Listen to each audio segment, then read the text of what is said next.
Fala galera, sejam todos muito bem-vindos e bem-vindas. Mais uma edição aqui do Fechando no Azul, o nosso podcast oficial do portal Azul Finanças. É com muito prazer que hoje nós damos as boas-vindas a vocês a nossa nova edição semanal do podcast, que busca trazer para vocês um pouco de conteúdo sobre educação financeira, investimentos, empreendedorismo e até um pouco sobre o desenvolvimento pessoal também. Eu digo nós porque hoje eu não estou só, hoje eu estou aqui também com o Ranieri que agora faz parte da nossa equipe da Azul Finanças. Caso você não conheça nosso portal, nosso site, visita lá www.azulfinancas.com, onde lá eu, junto com ele, compartilhamos um pouco do nosso conhecimento, do nosso dia a dia como um investidor, um pequeno investidor. Então, Ranieri, seja muito bem-vindo, por gentileza. Obrigado, Rafael. Pessoal, eu sou um investidor já há um tempo da Bolsa de Valores. Gosto muito dessa área de empreendimento, também trabalhei com alguns empreendimentos na minha vida e hoje estou engajado nesse novo projeto que é o Azul Finanças. Estamos aqui para educar, ajudar e auxiliar aquelas pessoas que necessitam desse norte, desse direcionamento para uma vida financeira mais equilibrada.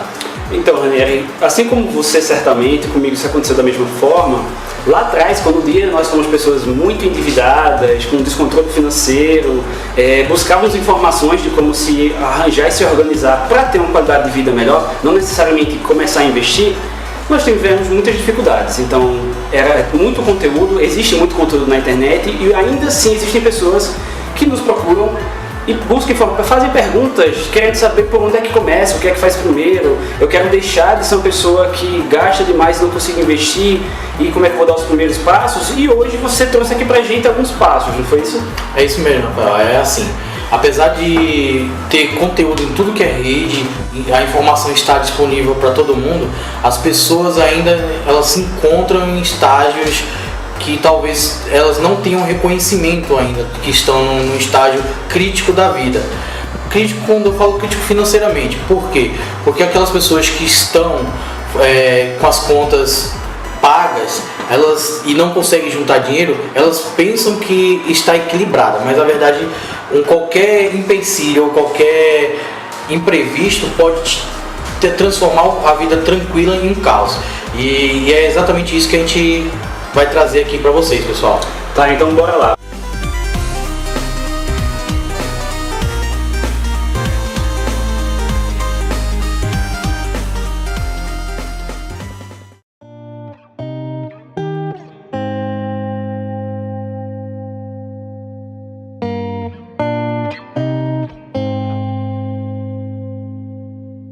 Então bora lá, Ranieri. O primeiro ponto que você colocou aqui foi ter um controle financeiro, né? Fazer um controle financeiro.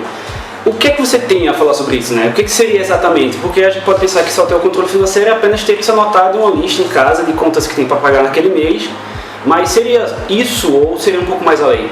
Olha, eu acredito que vai primeiro do pensamento da pessoa, a linha de raciocínio que ela leva, né? Aquela questão de não pode se gastar mais do que se ganha. Então, controle financeiro vai nessa linha de raciocínio. Além de você anotar todas as seus gastos, as despesas, você tem que ter um controle relacionado aos seus ganhos.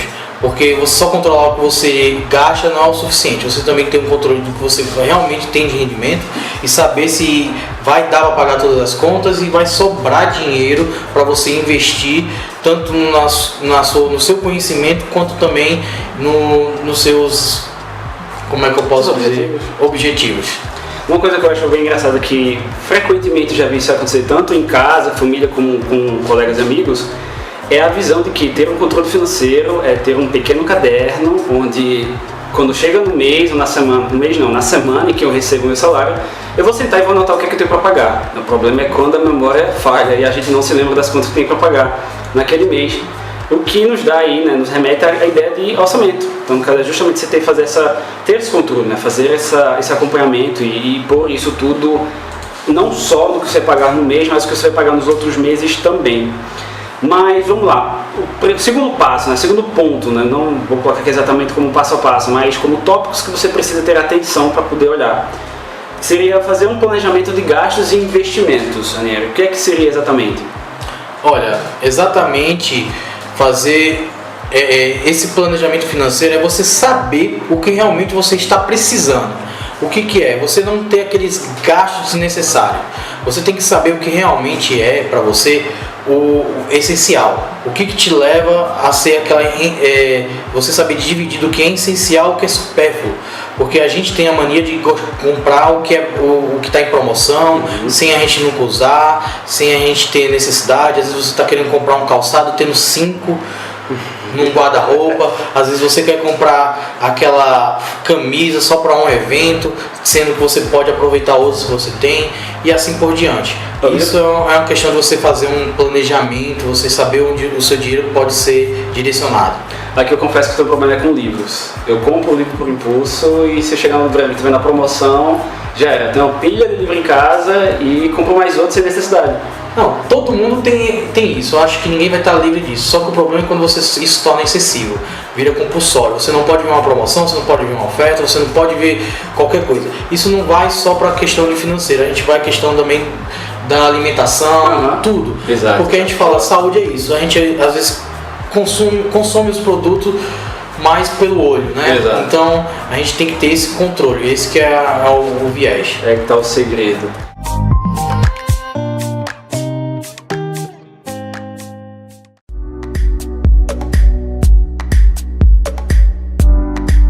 Cuidados com as despesas desnecessárias. Primeiro, eu vou puxar aqui uma pergunta. O que seria uma despesa desnecessária? E quais seriam esses cuidados que a gente precisa ter para que ela não se torne uma despesa desnecessária? Exatamente como a gente falou agora, né? Despesa desnecessária é você gastar com aquilo que não é essencial. Você tá precisando de uma camisa, um short, você vai numa loja, volta com 5 bolsas. Você está gastando mais do necessário, porque você achou que estava mais barato, que você estava levando vantagem.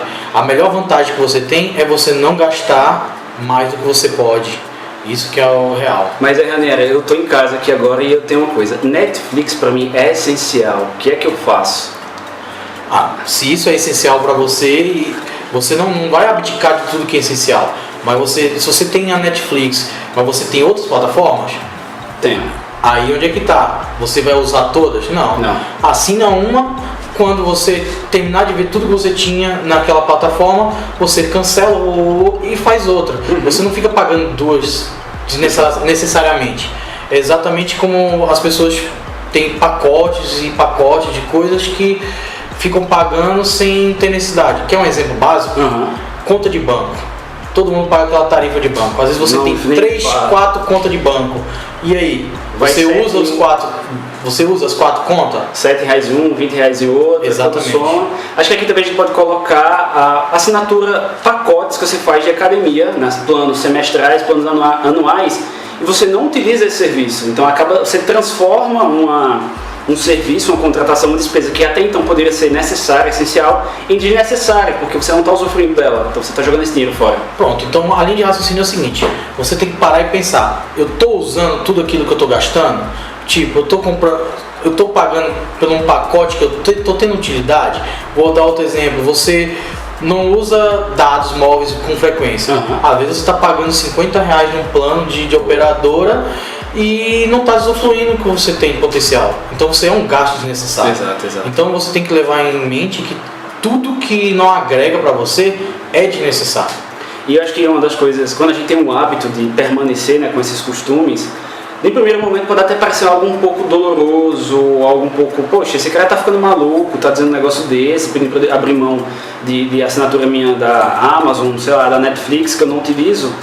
Mas quando você vai e faz a conta ali do ano e faz a projeção de quanto você gastou uma coisa que você não utilizou, dói, né? É porque é aquele detalhe, quando a gente vai olhando os cortes, quando você passa realmente a cortar as coisas necessárias, vamos supor até alimentação, você começa a querer ter uma qualidade de vida melhor, saúde, pensa aí, você fala, vou cortar o refrigerante, vou cortar aquela gordura, vou cortar aqueles alimentos transgênico, você começa a cortar aquelas coisas. A tendência é que sobre dinheiro no seu bolso para outras necessidades.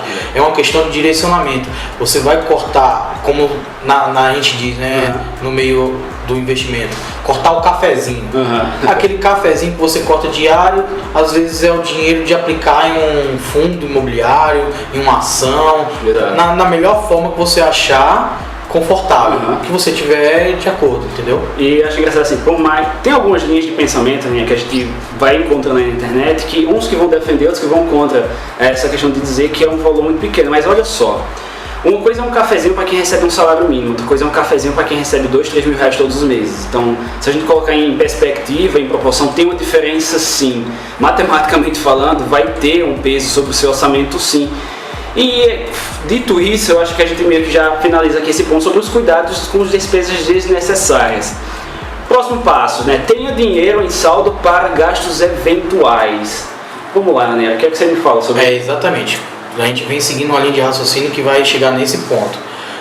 Como eu falei, muitas pessoas estão pensando que... Algumas pessoas pensam que tem controle financeiro quando consegue pagar suas contas, mas controle financeiro não é isso. Controle é quando você tem dinheiros ou você tem um saldo suficiente para uma emergência. Você não vai passar por aperto ou dificuldade. Você não vai criar aquela bola de neve, pegando cheque especial para cobrir uma conta.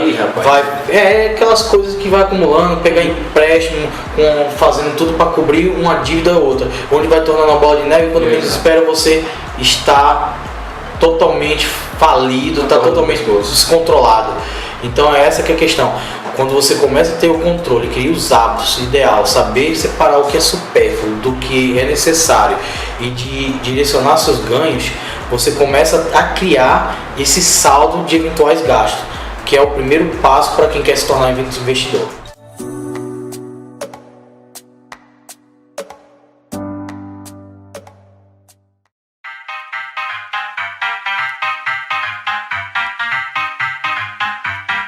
Primeiro, você tem que entender que é um processo. Você levou toda uma vida para construir um pensamento de como você utiliza o dinheiro, então não quer dizer que em 1 mês, 2 meses, e aqui no meu caso foi quase que 1 ano para poder sair do vermelho e começar a fazer ali meus primeiros aportes mensais guardados aí para montar a minha poupança e meus investimentos. No caso, a poupança fala aqui no sentido de poupar. E doía no começo, né? Porque você quer o imediatismo, você quer que tenha resultado rápido, mas aí todas aquelas decisões que você fizeram lá para trás te levaram a chegar naquele ponto e ter se descontrolado daquela forma. Então, não vai ser da noite para o dia que você vai conseguir transformar isso no estado. O processo de transformação financeira é muito mais, está mais para um nutricionista do que para uma cirurgia médica. Chegou lá na hora e fez a intervenção. A gente conhece, quem não vivencia isso, mas conhece alguém que vivenciou e passou por esse momento. Exato. Que estava ali, planejando tudo, sonhando, falou, olha, estou com minhas contas pagas, tá fazendo tudo, mas não guardou uma reserva de emergência, não tem um dinheiro em banco, não tem um cash para nada, aí tem um carro, o carro quebra, acabou-se tudo, entrou em dívida, já começa a cortar a cervejinha do final de semana, já começa a desplanejar o planejamento de viagem, muda tudo. E ninguém gosta de ser pego de surpresa. Então, é aquela questão, procurar e preparar uma poupança é fundamental, você ter um dinheiro guardado. Ótimo, ótimo. E por último, nós temos mais uma aqui que é siga firme e forte. Essa aí é complicado, porque é o seguinte, todas as etapas é como a gente tenta emagrecer. Sabe aquela pessoa que vai fazer a dieta, todo ano começa a fazer uma dieta? Toda segunda-feira. Ou toda segunda-feira, eu sou um exemplo. Claro, essa coisa, a gente pode entender da mesma forma, a gente se esforça, tem todo o ânimo no mundo, mas cada dia que passa você vai ficando meio que desgaste, né? Com essa situação. Por exemplo, você começa a upar, você começa a se equilibrar no dinheiro, mas aí quando começa a ver o dinheiro, você já começa a sonhar. Você já começa com aquele pensamento que já pode gastar mais do que você arruma conta para pagar. Exatamente, você começa a criar hábitos ruins. Você sai do planejamento porque você acha que já resolveu o seu problema, mas a verdade não é isso. Porque quando você, é que nem a gente, você quando consegue perder aqueles quilinhos, você fala, agora já posso comer um bolo, já posso comer uma torta. Aí quando menos espera, você está lá, você no mesmo peso, do mesmo jeito. A mesma coisa é a área financeira. E depois quer reclamar, quer dizer que não está servindo de nada. Exatamente. Aí nunca se culpa o processo, as coisas que estão acontecendo. O mundo é o culpado, mas a pessoa não é culpada. Então é essa que é a questão. Quando a gente fala siga forte, é manter o padrão, independente do dinheiro que você levar. Se você conseguiu juntar 100 no mês e no mês que vem você juntou 1000, ótimo, maravilha. Continue desse jeito. Não é porque você hoje tem 1000 numa conta que você agora pode extrapolar e fazer o que você bem entender. Exato. Não estou dizendo que você tem que cortar o cafezinho sempre.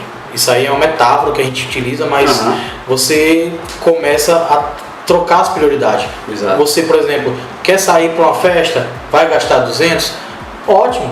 Você se planejou para isso, gastou 200, na semana que vem você não gasta, fica em casa, faz uma programação, compra uma pipoca, chama a namorada, vai assistir um filme e não gasta. Exato. Não dá para você viver em todas as baladas, em todas as festas, não dá para estar gastando à toa, né? Exato.